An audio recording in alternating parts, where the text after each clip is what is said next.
আমি আমার নিজের মায়ের মৃত্যুর খবর শুনেছি কারাগারে থাকতে। আমার নিজের মায়ের মৃত্যুর পরেও আমার অশ্রু এতটা ঝরেনি যতটা দেশনেত্রী বেগম খালেদা জিয়ার জন্য আজকে আমাদেরকে কাঁদতে হচ্ছে।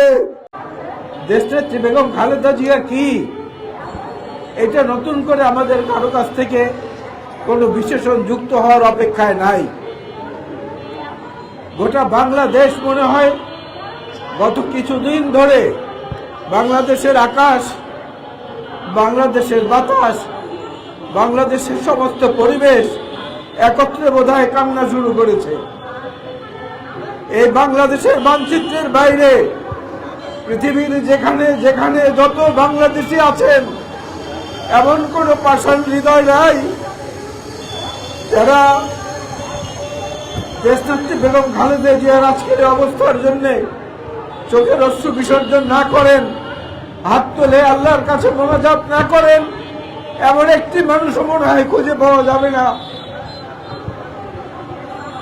আপনারা জানেন এই ভদ্র মহিলা তার নিজের স্বামী হারা হয়েছেন, নিজের সন্তান হারা হয়েছেন, 1.5 যুগ ধরে তার নিজের আর এক পুত্র, তার পুত্রবধূরা, তার নাতনিরা, তাদের সংস্পর্শ থেকে তিনি বঞ্চিত।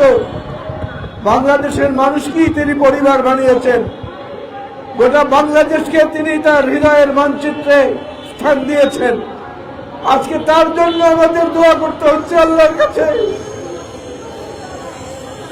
এক কাপড়ে তাকে বাড়ি থেকে উচ্ছেদ করা হয়েছে, 6 বছর তাকে কারাগারে রাখা হয়েছে বিনা চিকিৎসায়। আমি আমার নিজের মায়ের মৃত্যুর খবর শুনেছি কারাগারে থাকতে।